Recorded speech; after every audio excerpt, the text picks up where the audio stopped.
Hello, everybody. Maybe this one's better. I don't know if anybody's watching. Oh, they're not watching yet. That's okay. I'm going to say it just in case.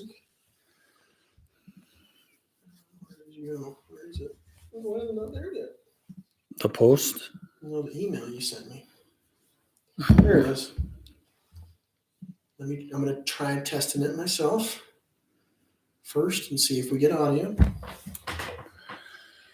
If this works well, I may just send. See if we get audio. If this works well, I may just send. Seems to be good with me. Okay, kill it and then go put it on there, post it. Everybody go to this link to the video. Why does it say you're live still? You're not live on Facebook anymore. This thing's having a problem. Mm-hmm. Facebook is having a problem.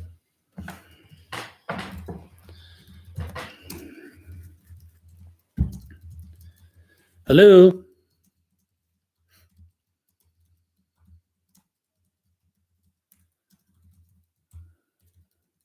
Hello. Hello. Hello. Hello. That's not moving.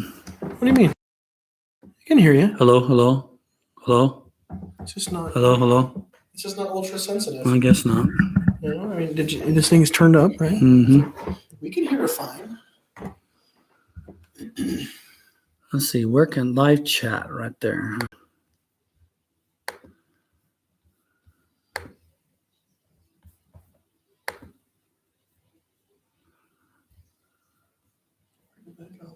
Did that not post? I don't know what's going on.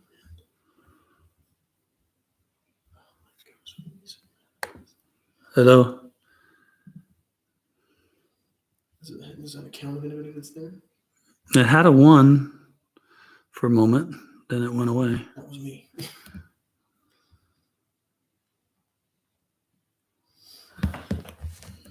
Did it not post? It did.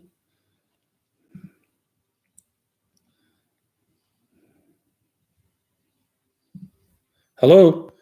That's you, though, isn't it? Are you on it? Yeah. Here.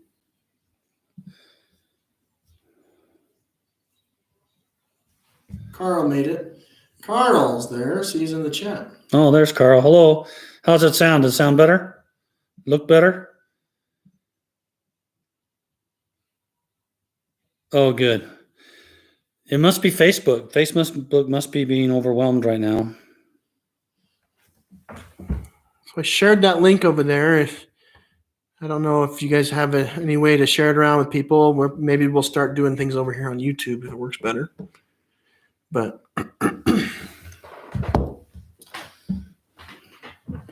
Then we got another. Okay, they say it sounds great and everything's good. yeah, so it was Facebook then. That's really disappointing. That's sad. Huh. Well, Well, we'll give it a minute. We'll have to go till it's 8:10. we'll have to go to 9 or so. Little Little after 9 our time. Sorry. I don't want to cheat you since we spent 40 minutes trying to figure out how to get the video going. It's terrible.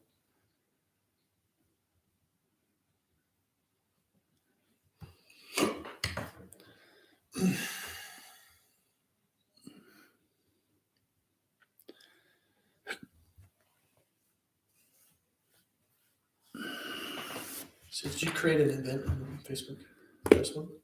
No, I just said go live. I don't know how to create. I didn't create an event. It's probably too late to Oh, do no, that's so. in there. It's right here. Yeah, Paul. Normally I do it on Facebook because everybody's connected to Facebook. And then I download it from Facebook and then move it over to YouTube channel and put it on YouTube channel. So if I start doing it here on YouTube channel, I guess it'll just show up in my YouTube set. It will. Do you want it And I don't have to do the download and the upload and all that. And what we'll have to do is we'll have to set you up a static link for stream, and we can put it into your events on Facebook. And then the events there, it has a static link that's never changed. Okay. We can get creative. So hopefully this solves the audio and the video problem. Seems to. It says it's doing better. Mm-hmm. The world is a great place, and we're all happy, right? We're all happy to be at home, right?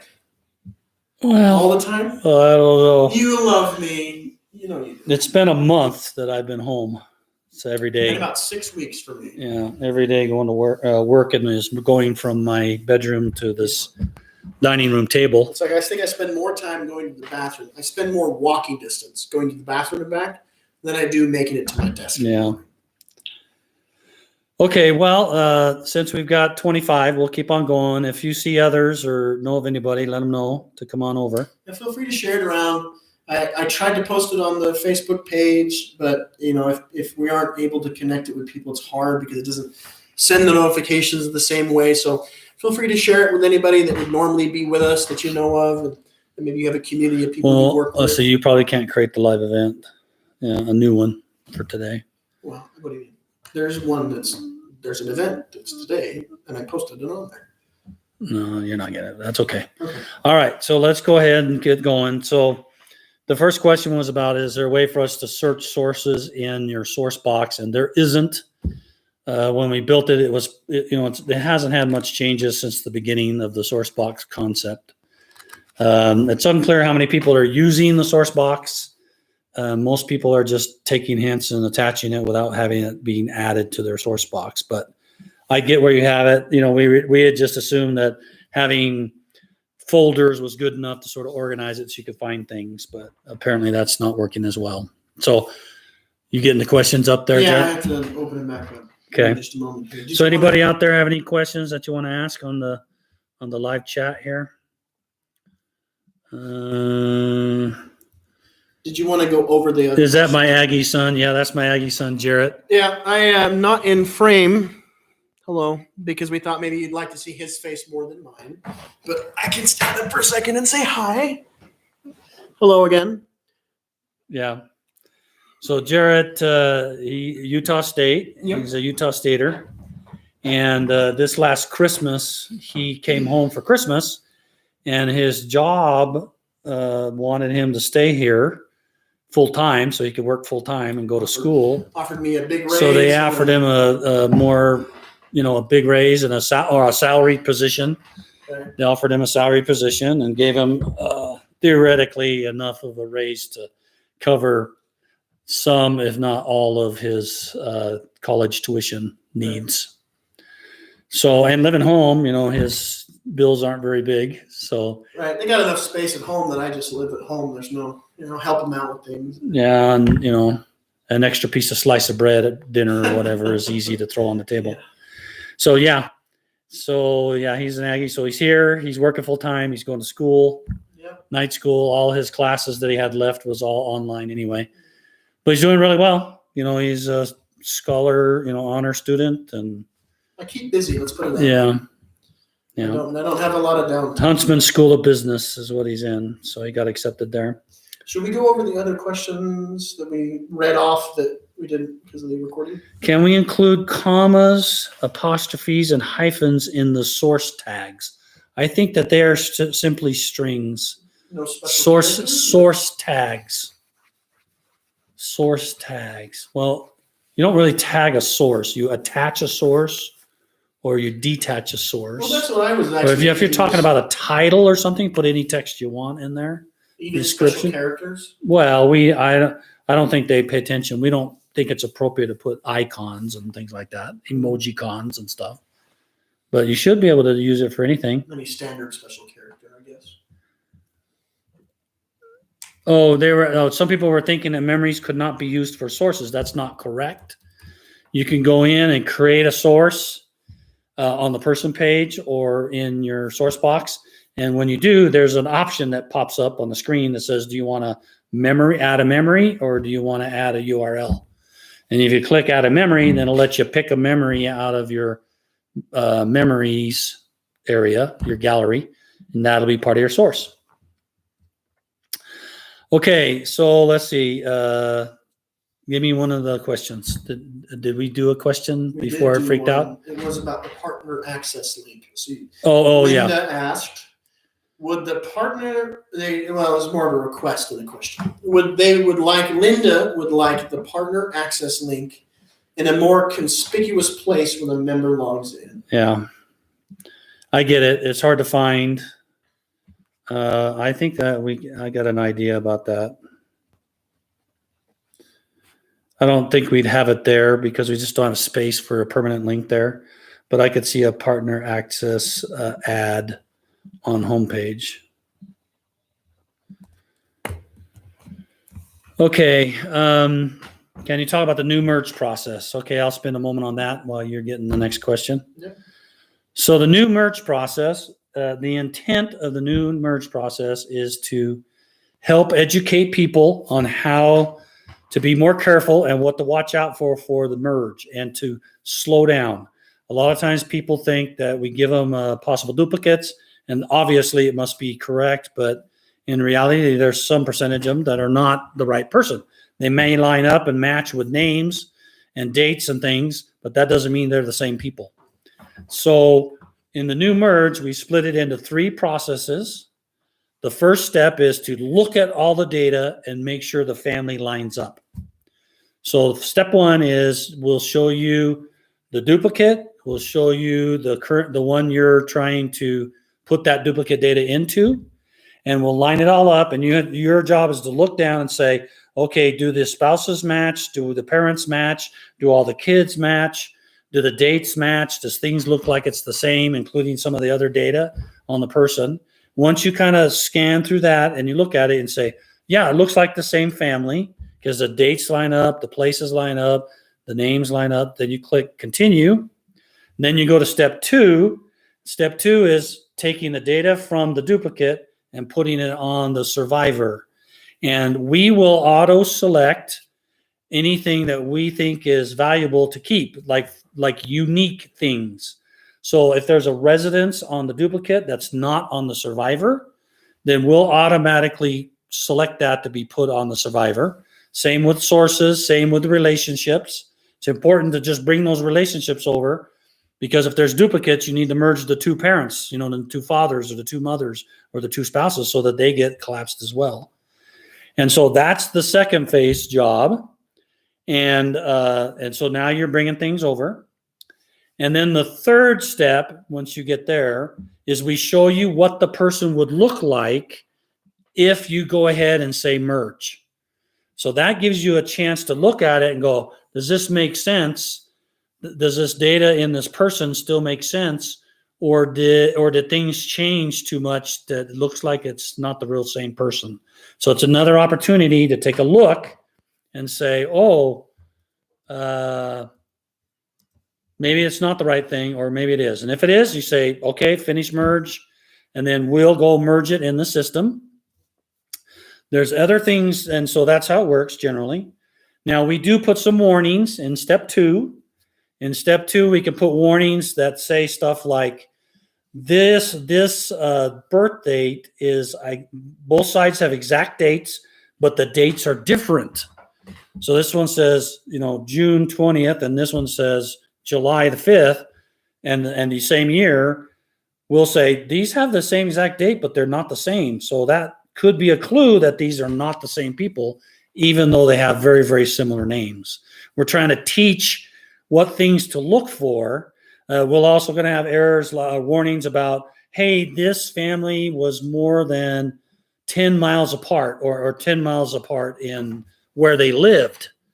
So that's kind of unusual in certain times of history. People didn't travel. They didn't. In the 1800s, the average distance to travel was like, the longest distance was 3. Most people went no more than a mile back in the early 1800s. Interesting to actually think about. So they just didn't go anywhere. I mean, they'd ride horses, they have to load up stuff, and so it just didn't work any good.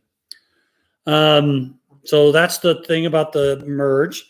The intent is to try to slow people down, teach them some principles about how to figure out whether some 2 people are the same.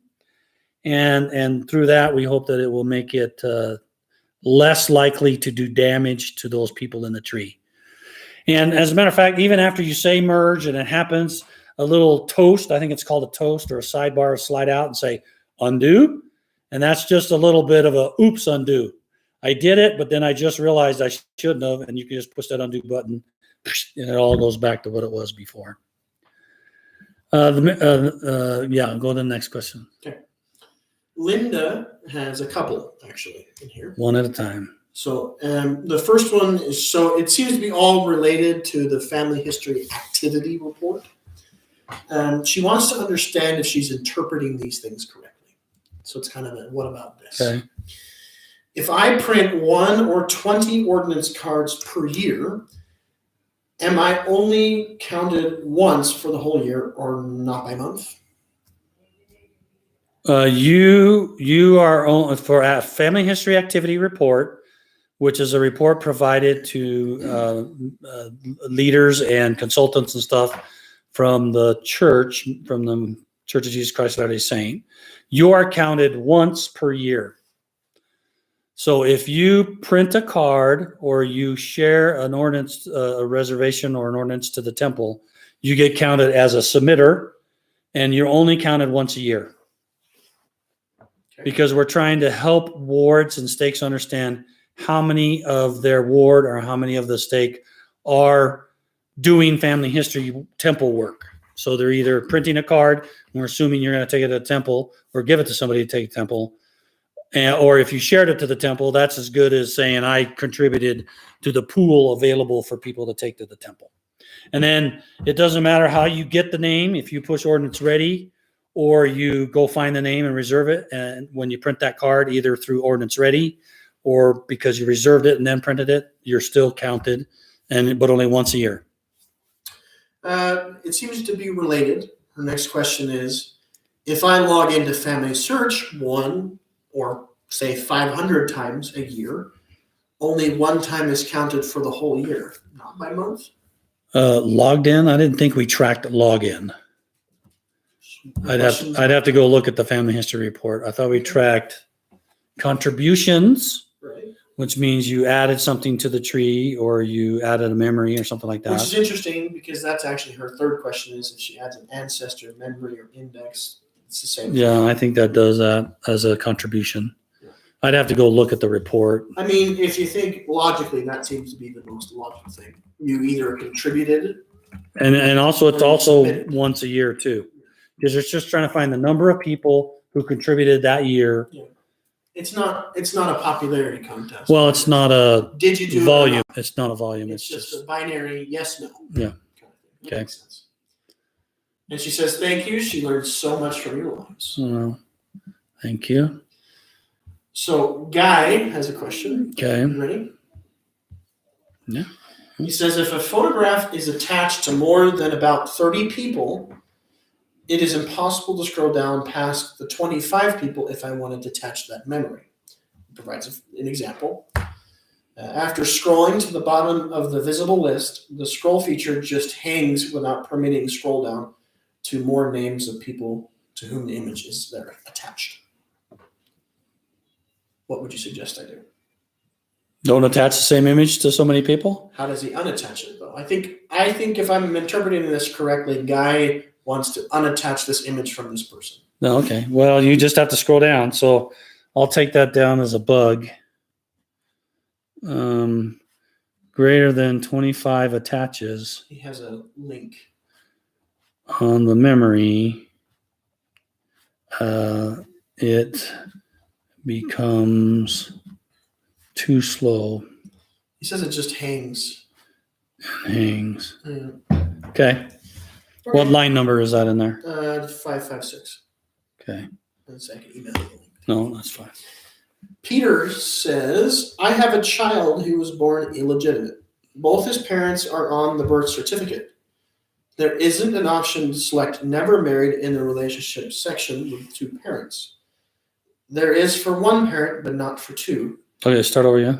So he has a child who was born illegitimate. Okay. Both of the parents are on the birth certificate. Right. There isn't an option to select, quote, never married, close quote, in the relationship section with two parents. Currently, we don't have that option. How do I document a, quote, one-night stand? Yeah, we don't want those documented. Well, then how do we don't have I don't have a good answer for that. Okay. He has two follow-up questions. Mm-hmm. How would you document that the parents have never been married, which I feel like is related to the first question for sure on that one. Yeah, this is the problem with this is according to policy, if you have one night stands, you're not supposed to seal the child to those set of parents. That answers his third question, which is, and to whom do I seal the Yeah, child? you don't seal the child to two parents where they just had a one night stand in a hotel room or something. And so we want to avoid creating a relationship that means that these two weren't in a relationship. And we tried to fix that with the never married or never had children options that we added recently to the other information area, where you can put in had no children or had no couple relationships, which means they were never married. But then it gives you an error if you put a couple in. So how would you suggest somebody document? So like, let's, if in his situation. The way to do it is a backdoor thing that you have to struggle with, and you have to put the mother in, and you put in the child, a single parent relationship to the mother. Then you go to the father and you add the child as a single parent relationship to the father. Okay. And that's a pain. It is. So. But Guy, hopefully that's a way to do it. It's not a great way, but it's a way to do it. Yeah, I can understand this being challenging because we don't necessarily know the nature of their relationship, right? And we don't in a lot of other instances, but the benefit of that is, at least they were married. Yeah, they weren't married. You know what I'm saying? We may not know the nature of everyone's relationships, but at least the previous, let's say you knew they were married at least. Okay, let me see if there's anything in here.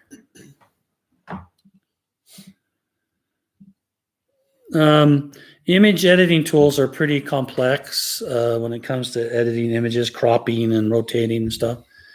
And we'd love to do that. We just haven't been able to get to that yet. Let me see if I got another question while you're looking up here. I haven't pulled up, so anytime you're ready. Just whenever you're ready. Yeah. Oh, that was answered. So somebody asked, is there a way to have pedigree charts and stuff without temples? And yes, you just go in the settings and turn off LDS information, and then you can show the website. It won't show any temple things at all. Okay, what's the next one? Okay. The next one is from Peter. Peter says, excuse me, not Peter. I just did Peter. My bad. I'm sorry. Give me a chance to take a drink. Okay. So the next one is from Paul. He says, is it possible to add an option of grandparent to the parent-child relationship? That's another illegitimate child situation. Yeah. Live with grandparents. Well, we recommend and you want to do this when you want to have children that should not be sealed to their parents because of one night stands, for example. We recommend adding them as guardian to the grandparents. So the relationship is guardian, and then you can go ahead and seal them to the grandparents. So that's what we recommend. Okay. Rachel says, I've noticed several hints when you click on the image, you have to scroll through several images to find your person. Thank you. Once you find the image, is there a way to indicate which image is your person so you don't have to find the image each time you look at it? This is when she clicks on a hint? She says, I've noticed several hints when you click on the image. I would assume so. It sounds like she's using source linker and she's clicking on image, or she's using hint and looking at image, and she's seeing the microfilm stuff. Right, but you shouldn't have to have more than 2 pages. Right. Because there are times on the microfilm when half the family be on one page and the rest of the family be on the other page. Nothing you can do about that. Is there any way? Because the image is a snapshot of a page. Is there any way to box it and say they're right here on the little image? We lost that information. That is, we used to be able to put a little yellow box around it.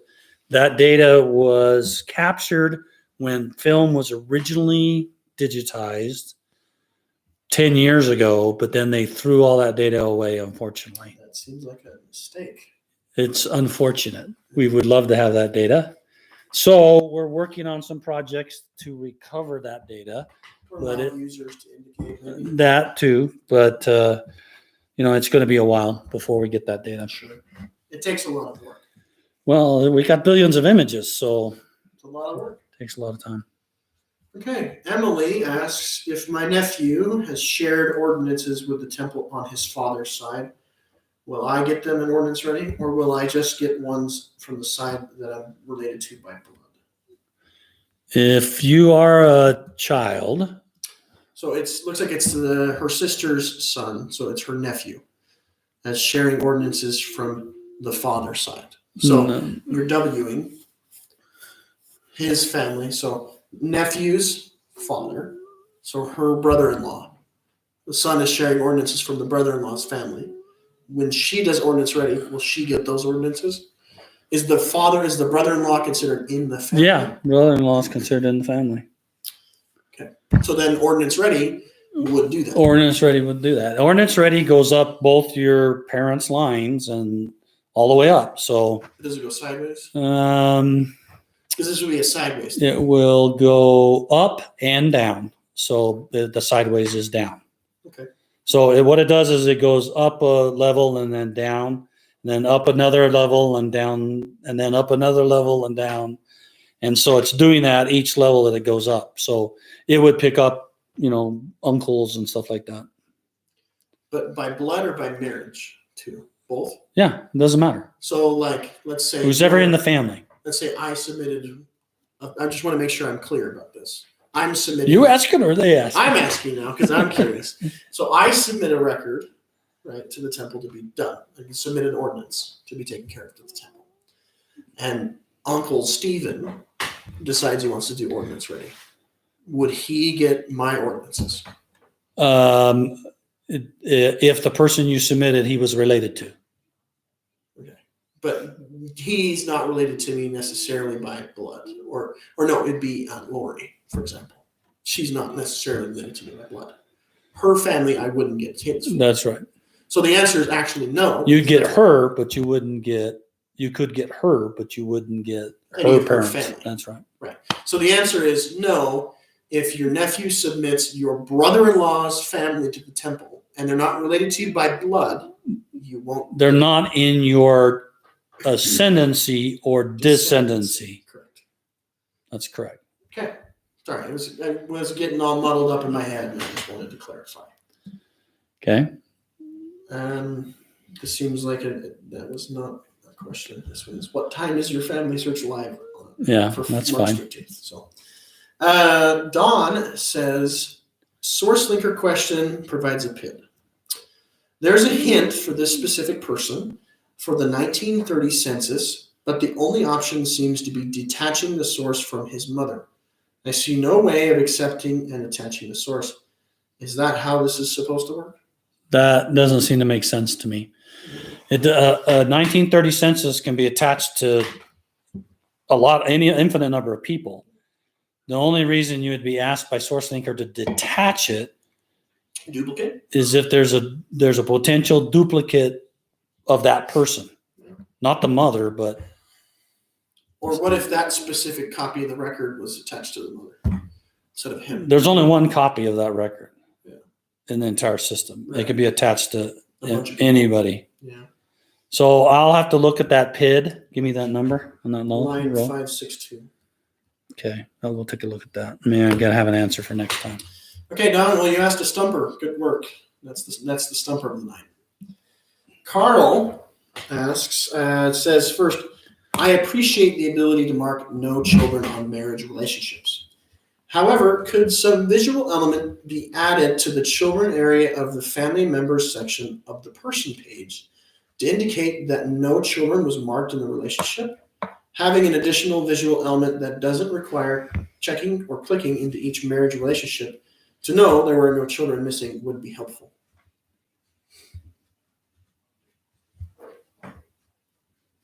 All right. That's an interesting idea.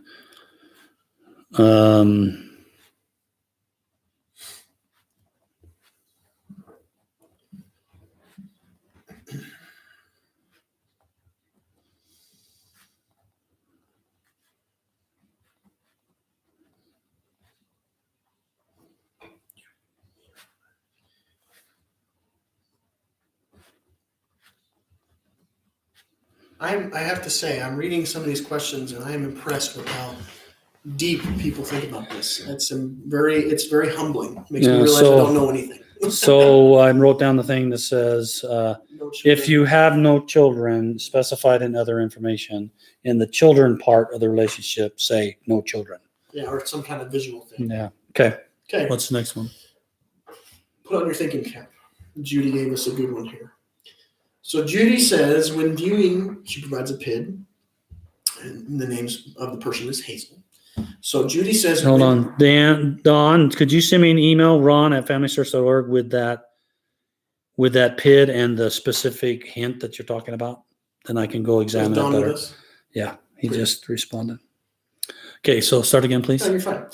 Judy asks, when viewing Hazel, vital statistics, Hazel being a person, her name appears 3 times. When clicking on the edit name icon, the 2 lower names, gives 2 different names, show as non-standard name forms listed below her, which have been correctly entered as her maiden name. I checked all changes, and those 2 names do not appear anywhere. She was married to a man by the name of Julian with that last name, but I haven't tracked down where the secondary surname came from. What is the purpose of these multiple listings? Is it informational only? Do I need to click on the X found to the right of the 2 names listed as non-standard to make them disappear? I tried putting a digital picture in here, but it wouldn't support it. Yeah.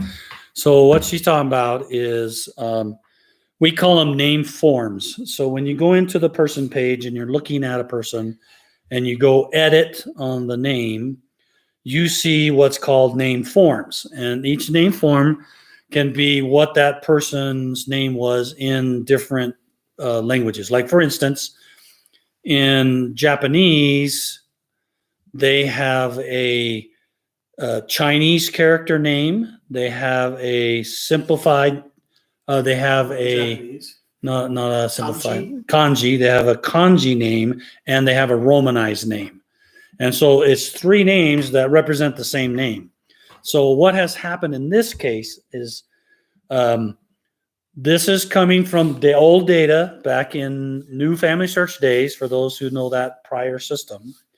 That one allowed you to put in a bunch of names, and then those names got transferred over into the family tree, and they will show up as non-standard names because it didn't specify they were English or Japanese or any of that kind of stuff.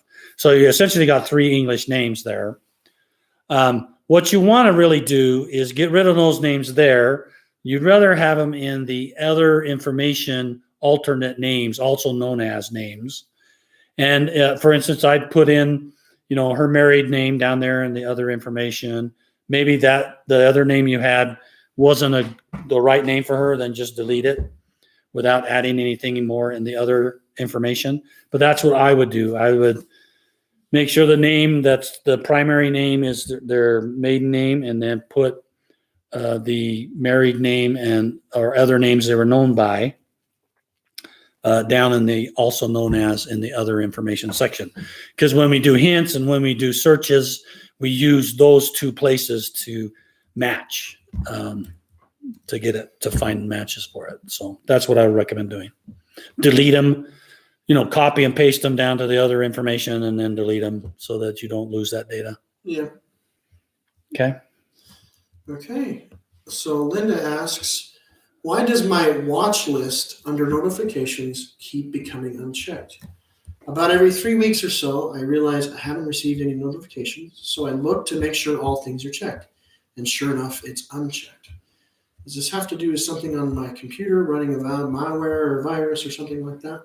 So she's going in and checking Watch to watch lists. something. So it's notifications, watch list, check. Where is that? I'm going to run for a second. Okay. Let me go look for that. So you can see it if you need. She says it keeps getting unchecked. So she's wondering if there's some malware on her computer or something. Watch list. Yeah, the watch list is under lists, and it's the list of things that you are watching. So I suspect that why does my watch list under notifications keep being unchecked? So it wouldn't be your watch list. It means that you're on a person page.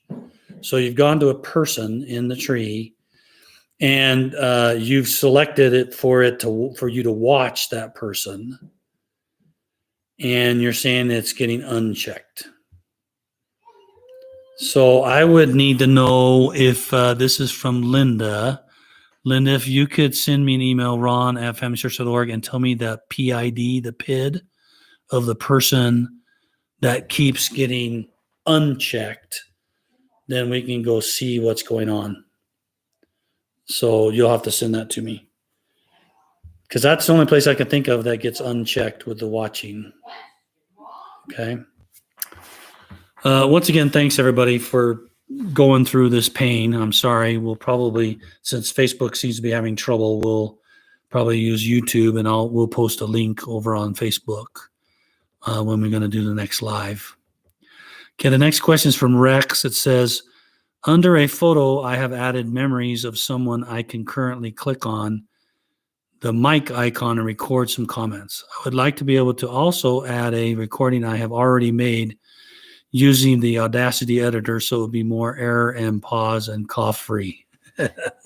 We understand that.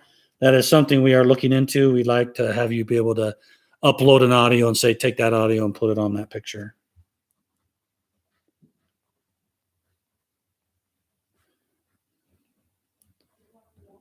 But we're having to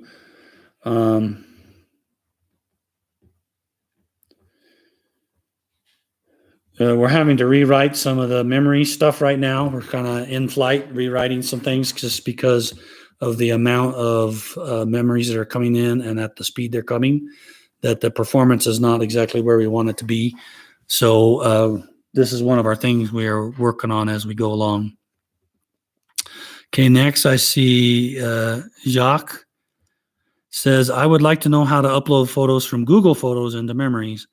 I use a Mac and I know that I can get them from the downloads, but it's so small, I can't see what the pic is. I took a class, Education Week, and mentioned the ease of using Google Photos, but I can't quite figure it out. Many things. Okay, so the way you get Google Photos is you go to your gallery. So I'm assuming you know where your gallery is. So you go to Memories tab, and you select Gallery, and you click the plus circle, which is where you upload memories. And in that plus, when you click that, it opens up and it says drag and drop your files. Well, below that, at the bottom, right about middle of the page, a little bit below the page, it says import photos from connected accounts, Instagram, Facebook, and Google Photos. You just click the Google Photo button. It'll ask you to log in. And then when it logs in, it'll show you all your Google Photos. And all you do is you select the photos you want to bring into memories, click OK, and it'll bring those memories, those photos, into your gallery. And now you have them in your gallery just like any other photo. Okay? So that's how you take care of that one. Let me go down to the next one here. You told me, this is Bill, says, you told me that your Roots Tech 2020 was not recorded, and you did some kind of podcast a few weeks back. What is the URL, please? Okay, so I think I did. Let's go look if it's there. I think I did. Did I do that, everybody? Did I go do the...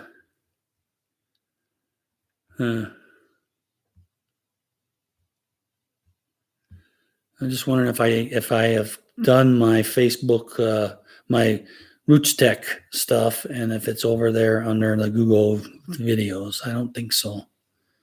So I haven't done that. So let me put a note here, and I will teach my class, Roots Tech class. Everything just went to pot, you know. I was in right after Roots Tech. We traveled, Sri and I traveled to California to take care of my grandson because my daughter was supposed to go and present at a conference down in Phoenix. And then, so we went over there a few days early and had fun, enjoyed it. And then, coronavirus was just starting there.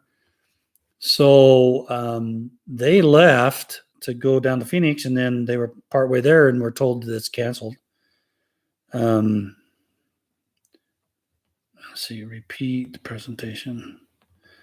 So then I lost, a week or so in California trying to get back. I couldn't get back because the snow and stuff like that blocked the pass over at Truckee and Lake Tahoe, which we had to go through to get back home. So we ended up going down to Las Vegas and up. And by the time I got back, nobody, we weren't working in the office anymore. And then everything just went crazy because it's video calls every minute of every day, and I haven't done that. So I'll put that down as a note that we can do in a future live. We'll do my Roots Tech presentation, so everybody has that, since they did not record it. Okay, any questions out there? Can you link audio to other memories like documents? You can't only to pictures right now. That's all we have. Sorry. As we're rewriting the back end and making it better, we're planning on making it much more robust so you can put all sorts of things together in one memory. Jim says, when there is more than one spouse, only the preferred couple shows the number of their children. The other couples have no indicators for the number of their children. Please show the number of children for all couples. It gives me an example. Okay. Is that true? I haven't paid attention. So if I go to Family Tree, find, and I enter in the PID that he gave me. Let's see. RQ9. DC. Okay, let's go see.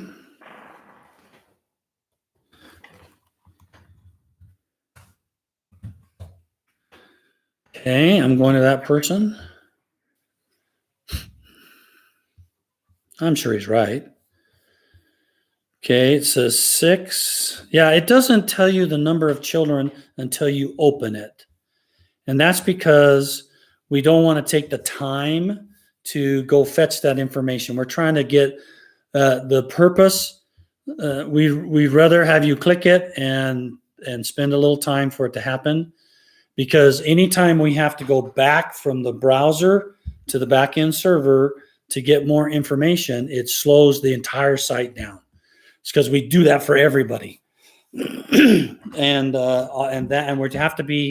we have to be really conscientious of the amount of data we're sending between the browser and the backend servers, because we want to make the system be fast enough even for people in poor internet environments, like Africa, some places in Tahiti. There's places in the islands that are really, really slow.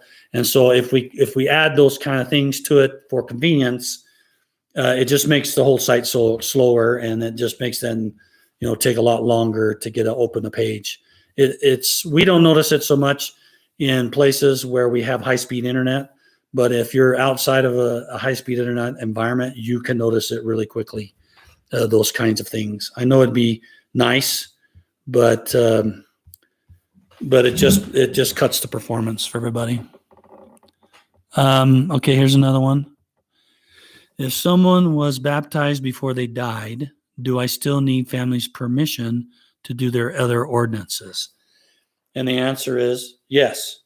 If there's a person that is less than 110 years old and you're not a spouse, a parent, a sibling, or a child or a grandchild, then you have to get permission from one of those people, from an adult, an adult. So a mother, a father, a spouse, a sibling, or an adult child, you have to get permission from one of those sets of people, regardless of the fact of whether they got baptized or not before they died. So that's not relevant. The relevance is the reason we do the 110-year rule is so that family that person belongs to Well, so they won't get offended because somebody did their father or somebody did their favorite uncle. And so we want to give that family first option to do those ordinances. Okay, Tom says, Family Search campaigns are sending email addressing members by their full name, and I have a local member here that strongly objects to that. They would prefer the Family Search use their login name. We're not going to use their login name because that's part of your username password. Or just use no name at all, simply sending them the campaign message. Is that change possible? I'd like to understand, this is from Tom. It'd be interesting to know whether that's just because it's a full name he doesn't like, or he does not like his first name. You know, if we switch to just be first names, would that feel better? But I'll put a note in here for that one. Have something there. Okay, how's this audio and video going? Is it still good? Is it better here on YouTube?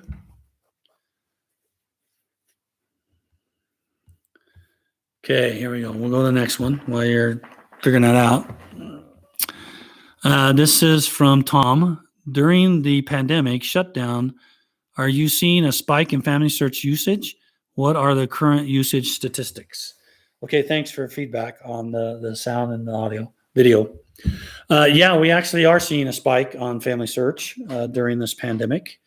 It's obvious that people are home, and many have chosen to use family history as a way to use their time wisely, and we really appreciate that. We've had a source attaching and all that stuff is way up. It's probably been, this is just from memory, it seems like we're more than 2 million more a week in no, take that back. Yeah, in a week of source attaching.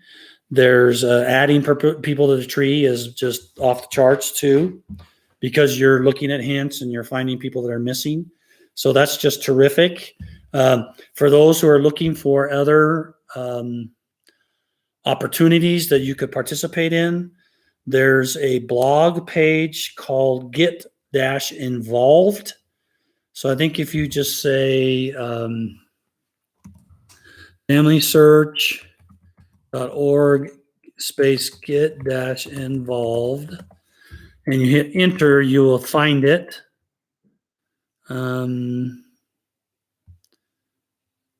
Let's see, that doesn't give you back the right responses we want.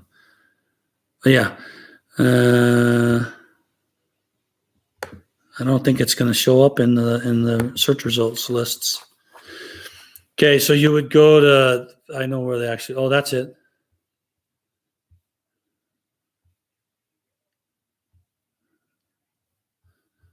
Yeah. You want to go to FamilySearch.org/blog/en/get involved. I think that's what it is. Let me see if this is the one it is. Yeah, this is it. We put it out there. So you would go to FamilySearch.org blog en/get involved, and there they have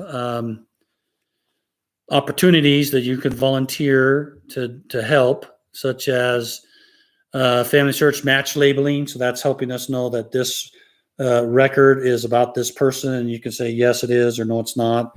You can do indexing. There's you can update our place authority and add additional places from your local area into it, so more places will be standardized. You can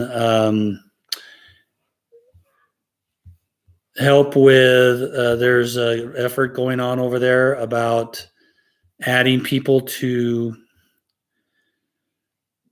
let me see if that's one of the best. Yeah, adding people from censuses into family tree, particularly for African heritage, because to help them sort of get kick-started on finding their families. You could do translation if you speak different languages. You can become a technical writer for some articles. You can help determine which projects in the vault need to be scanned, so you can participate in that. So just go to that page and check out the things that are there and available. And if you're interested, click, fill out the form. I think that they receive that right now, and then they get back with you and get you hooked up with whatever it is you would like to volunteer to do. So be sure and do that if that's something you want. Yeah, and the Record Linking Lab has the same projects. One of those projects is that African project, and then they have a bunch of projects that are good too. And then the next question is, what are your current plans for federating temple submitted names across almost all the temples worldwide, so that names we submit are directed to all temples instead of to our temple district first? Does the temporary shutdown of the temples make it easier for you to complete that project? The shutdown of the temples doesn't make anything easier for us. It's all the same work and the same effort. It's actually making it a little harder, just simply because there's desire to get some of this stuff done before the temples open again. But we can only work so fast with whom we have, and the amount of work we have to do. So it doesn't really change any of that. But there's desires to try to get things done before temples open up again. So the way we're going to make temple names available across all the temples in the world is going to be done in the following way. When you submit to the temple, let me just explain a little bit how it is today. When you submit a name to the temple, it gets put in a queue for your temple district, and that allows that temple district to have first rights to that name. When we make the switch, there won't be temple district pots out there. There'll only be one giant temple shared list for the whole world, and each temple will take when they need ordinances, they'll pull from the oldest name in the list. Now, there are issues, of course, if we have a name in English and the people that need it are in China. They're doing Chinese, in a Hong Kong temple, and maybe they don't support the English language or something like that. Korean, maybe another case. And so some of these names we can transliterate into English and back and forth. Some of the names we don't know how to do that yet. So the plan is, if we can transliterate the name and the place and the date, their name, and all they need is the name.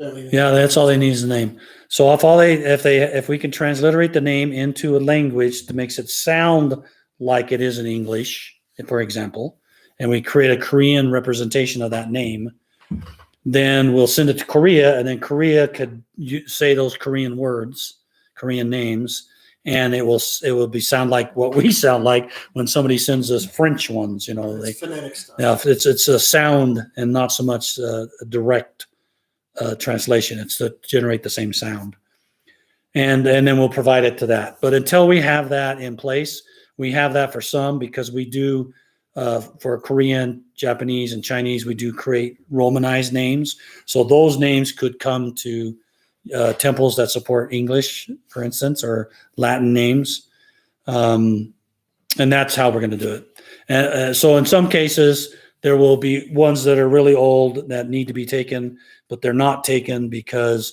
there's not a next available temple that can support that language until we get all these transliterations happening.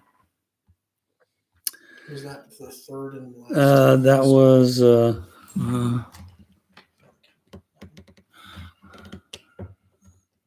yeah. So we can do the next one. I can probably boil this one out. Hold on, give me a second here. It's a detailed question. So Dean says it looks like they included a support case. I and most of the people I know use Microsoft Edge. As you are probably aware, just as you're aware, PDF files uploaded to memories/documents in FamilySearch are not viewable if you are using the Edge browser.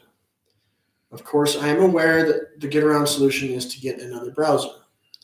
It is frustrating to me that documents that I have uploaded in order to share with my children, grandchildren, cousins, etc. are not viewable by them, and their tendency is to say, "Grandpa, you must have made a mistake. The document's not there." The least you could do until this incompatibility is resolved would be to create a pop-up notice to the effect that, quote, if you are not able to view this document, it may be because you are using a browser which FamilySearch is not compatible with, or something to that effect. It is interesting to note that if you are using the Firefox browser, when you click on the document, it will ask you if you want to view it using Microsoft Edge. And when you answer yes, it will display fine. Please open up a case for me on this issue. Well, I'll have to take that offline. Understood. Um, Line 574.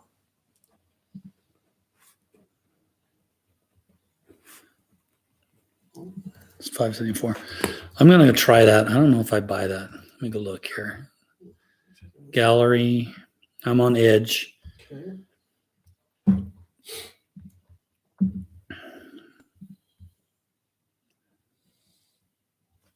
Here's my gallery. The question is if I've got a PDF up here.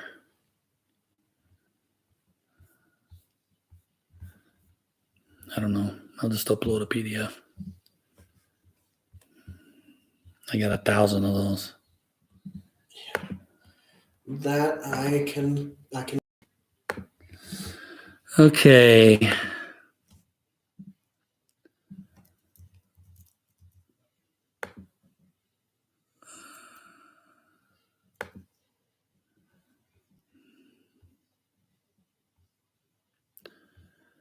Let's see.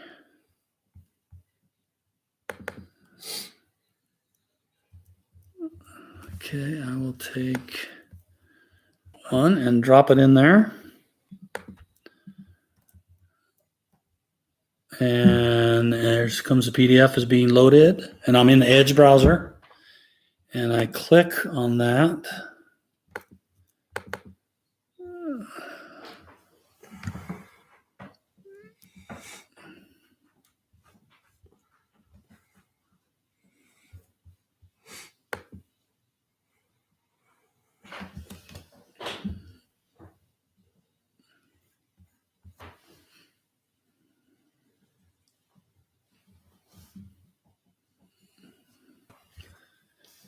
Spinning. Spinning can be good or spinning can be bad. Depends on if it's actually loading something or if it's just loading the. You can't do that button. All right, well, let's go to the next one. I'll play with this for a little bit. Dee Dee says, I received a message from somebody in Denmark claiming to work for FamilySearch, but the message came from a personal account.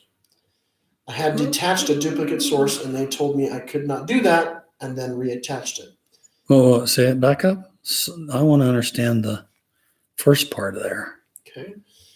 I received a message from someone in Denmark claiming to work for FamilySearch, but the message came from a personal account.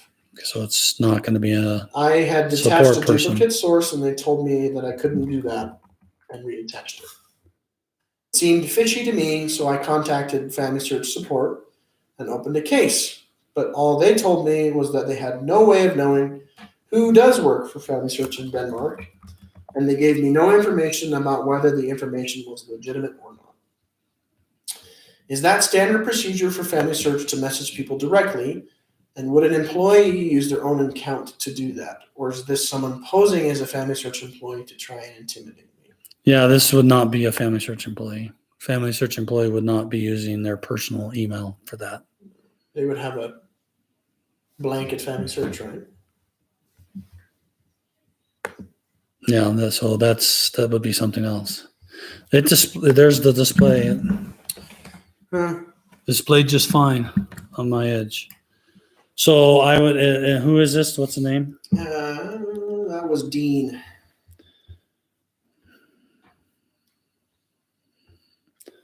Let's see. I can even print. I can download, save as one of 4.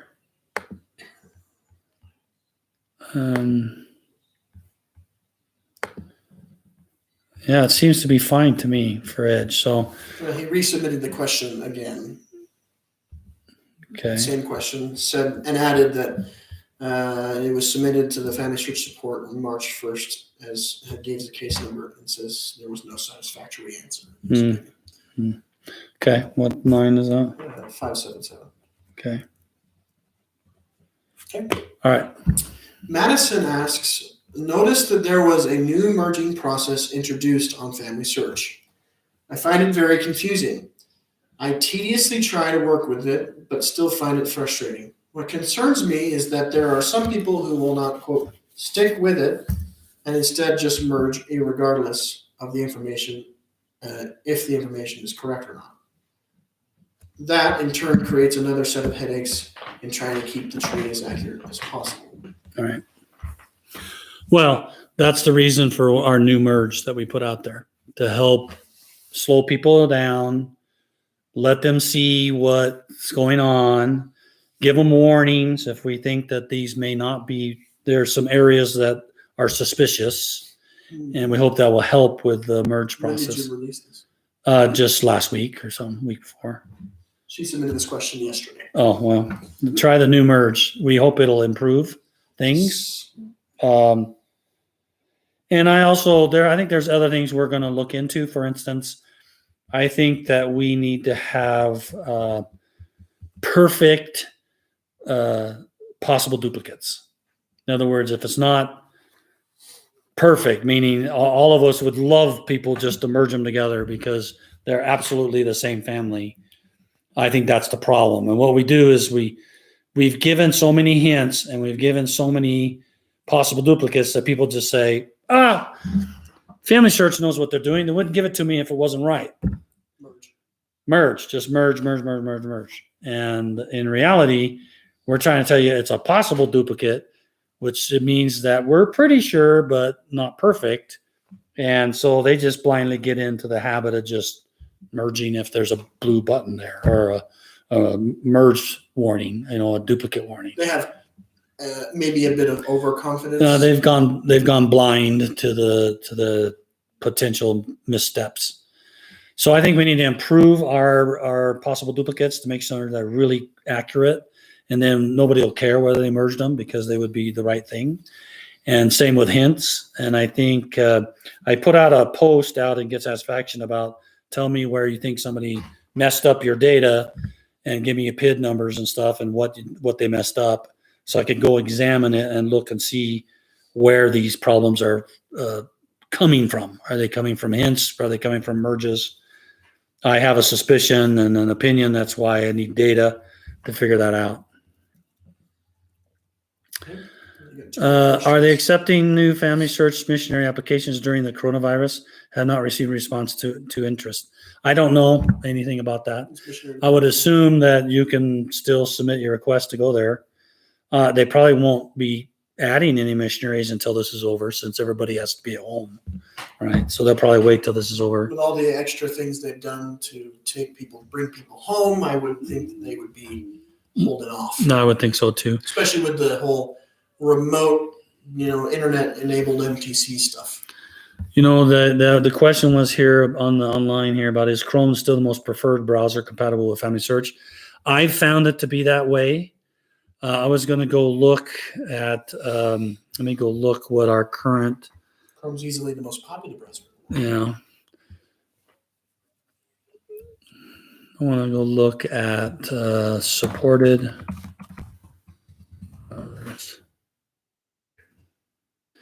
So right now, we support Google Chrome, Apple Safari, Mozilla Firefox, and Microsoft Edge, it says, for support. Let's see here. Let me see if there's an update to that didn't show up here.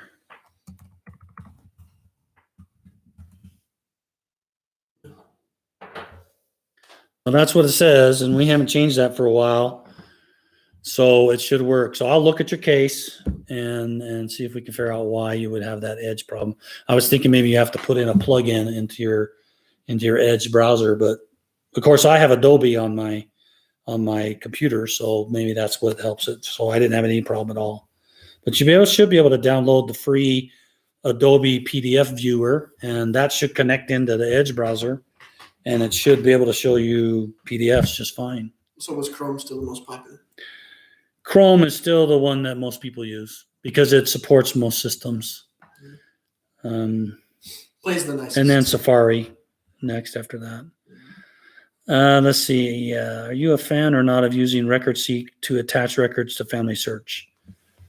Personally, I don't use RecordSeek, but I know lots of people that do, and they love it, and I don't have any problem with that.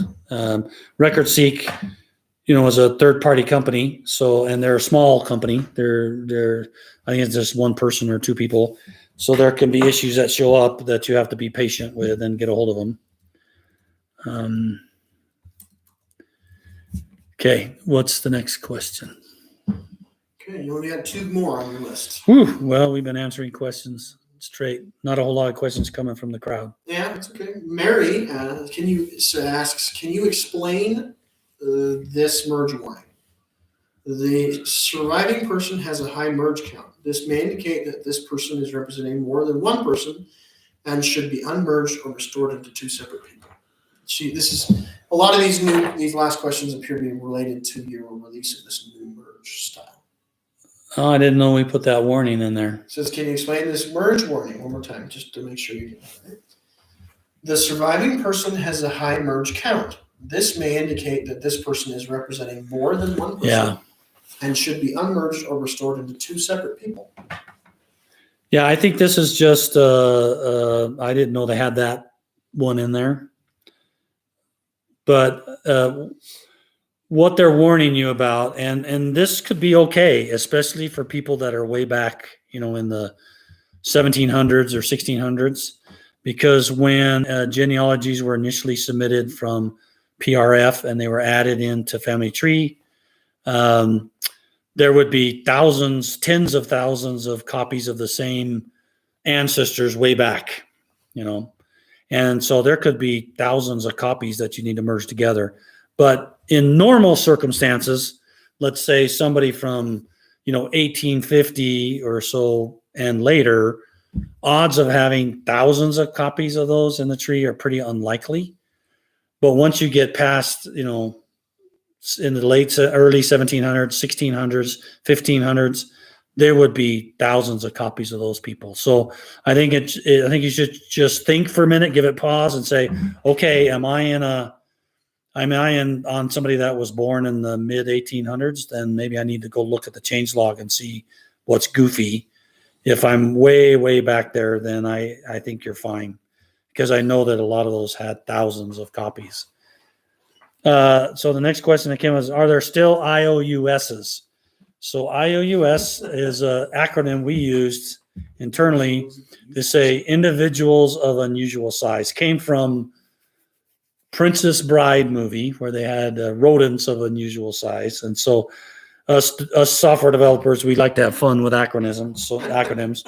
So they created IOUS, which is individuals of unusual size. And that just means back in the old system before Family Tree, when you combined people, you didn't merge them, you combined them, so that if you had all of this data on this one and all this data on this one, you combined it, then the resulting one had twice as much data, because it had all the data from the first one and all the data from the second one, because in that previous system, we did not allow anybody to delete anybody's data or change anybody's data. And so the data kept growing inside of these people, because people keep adding more data, and it was all the same data, same values, same maybe slightly different in the date or something. And so it grew bigger and bigger and bigger, and got so big that the giant servers we were using couldn't hold them in memory. And when we moved to Family Tree, the design of the Family Tree's architecture specifically was designed in a way where we can never get another IOUS. However, there are cases when there's been so many merges and unmerges that the change log grows really, really large. And when the change log is getting really large, that can cause some issues as far as loading that in and seeing what you want to see. So this warning, I think, is just saying, hey, there's been a lot of merges on this person. You might want to make sure you're not making a mistake by merging it another one. That's because this person may be misrepresented and been merged with different people that it doesn't represent. Yeah, that's a good question about wonder when the threshold is getting that message. I don't know. I'm going to write that down to ask my team. It's my team that did it, but I don't remember that particular that particular caper or that particular error. warning, I guess you could say. Too many You merges. want the line? Yeah. 578. Message.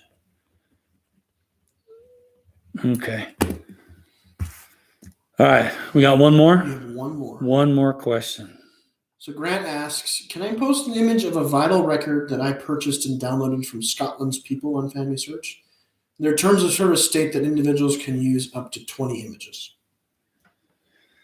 I would recommend that you talk to them and ask them if that's okay for you to download and upload it in FamilySearch. They may be perfectly fine with that. But as a general rule, If you paid for it. the person who owns it is the person who took the picture and the image. And if they did that, then they may want to retain rights and not grant you rights. Or they may be willing to say, yeah, you could take those 20 or whatever it was they said you could do. But I would contact them and make sure you explain your intent to upload it in the FamilySearch and attach it to a person. That's your best answer to make sure that you're safe. What's the difference between a read-only and an iOS file? I don't know, Debbie, if I understand what you're meaning. Is she trying to say IOUS file? Individuals of unusual size? Oh, yeah, you might meant to say IOUS.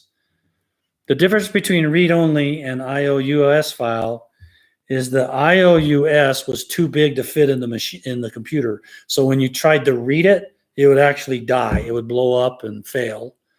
And read-only means that it has been marked by administration to say that this profile cannot be changed. It can only be edited by an admin. And the reason we do that, the reason why we might make somebody read-only, we're trying to minimize how many read-onlys we have in the system, because we don't want read-onlys. We want people to be able to update and improve profiles. But there's some cases where we need to, we have particular individuals in the tree that may be a magnet for people that want to do things to those people. We normally lock people like prophets of the LDS Church or Church of Jesus Christ.org or Church of Jesus Christ of Latter-day Saints. And we'll lock some notorious people, maybe George Washington, presidents, Celebrities. Some celebrities, individuals that just would have a lot of, all the data's there, usually that should be there. Yeah. Notorious and people that were, not good in society, those kinds of things. And that's the sort of the criteria we use to decide if somebody should be locked or not locked. All righty. Well, I'm sorry today has been a pain. And last time we talked was even worse because the video was created and ran great on Facebook Live, but it was posted on the wrong site. And I've got it moved over to YouTube. So if you want to see the question and answers that I did 2 weeks ago, come to the YouTube channel. It's on the YouTube channel and watch it. Thank you for coming our way over here to YouTube. I think I may choose to use YouTube from now on for doing my stuff, and we'll try that for next time. I'll schedule up a couple of more events for May for us to have another Facebook Live. Now you're going to have to add some more questions, otherwise I'm just going to sit here staring at the screen. And we all love his face. Trust me. I can make up some stuff and I can talk about some stuff. Oh, and he's a handsome man. We'll have to decide this Rootstech thing. I may do that next. I'll let you know.